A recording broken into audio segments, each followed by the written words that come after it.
Animation না, শুধু AI যে মুভি হচ্ছে সেরকম আমি একটা ক্যারেক্টার করছি, আমার ছবি নিয়ে তারা বানাবে, আমাকে লাগবে না। এআই কমপ্লিটলি 2.5 ঘন্টা একটা সিনেমা বানাচ্ছে। আমার এক ডিরেক্টরের সাথে কন্ট্যাক্ট হচ্ছে, উনি আমার অ্যানিমেশন দিয়ে দিবে, আমি তাকে কয়েকটা অ্যাঙ্গেলের ছবি দেবো। এটা আরও অবাক কাণ্ড যে এআই করে মুভি হচ্ছে, সেটার মধ্যে আমি বোধহয় প্রথম কাজ। আমার ভয়েস আসবে, এআই এমন আমার ভয়েসটা একবার একটু নিতে পারলে টোটালটা তারা বাকিটা করে দেবে। তারাই তো অ্যাক্টিং করবে। প্রত্যেকটা এআইয়ের ক্যারেক্টারই তো প্রত্যেকদম আলিরাজ ভাই, উনি যে বাবা করেন বা বড় ভাই করেন, ওনাকেই লাগবে। ওনার সাথে এগ্রিমেন্ট করে ওনার ছবি নেবে, বাস করে ফেলবে। এআই তো হবে বড় প্রান্তর দেখানো যাবে, বড় ফিল্ড অনেক বড় দেখানো যাবে, বেশি অ্যারেঞ্জমেন্ট না হলে রিলিজ করতে পারবে না তো।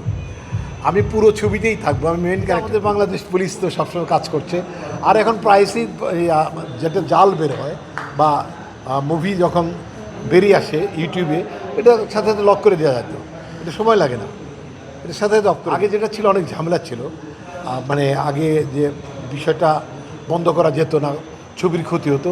বাট এটা শুধু আমাদের গোয়েন্দাতে বা সিআইডিতে একটা কমপ্লেন করলেই সাথে তো হ্যাং করে দেবে।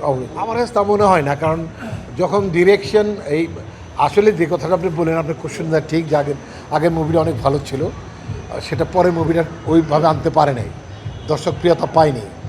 তার মানে এই নয় যে শিল্পীর কোনো ক্যারিয়ারের ক্ষতি হবে। নাটকের যারা অ্যাক্টিং জানে তাদের আল্লাহতে ডেফিনেটলি তারা ভালো করে, জয় আপু করেছে, ভালো করেছে, অনেকেই ভালো করে নাটকে। তো এখানে বোধহয় সিলেকশনের প্রবলেম। সাবিলা নূর, সে তো নাটকে অনেক ভালো করতো, এখানে মুভিতে হয়তো ক্যারেক্টারটা তার সাথে ম্যাচ হয় না, এমন হইতে পারে। হয়তো বা করবো। তার সাথে আমার একটা মুভি গেছে ইশাখাটাও ওটিটিতে আবার আসতেছে, অনেক হলে গেছে, বাংলাদেশের ম্যাক্সিমাম হলে দেখাচ্ছে। অপু দি এমডি কো-আর্টিস্ট হিসেবে ভালো।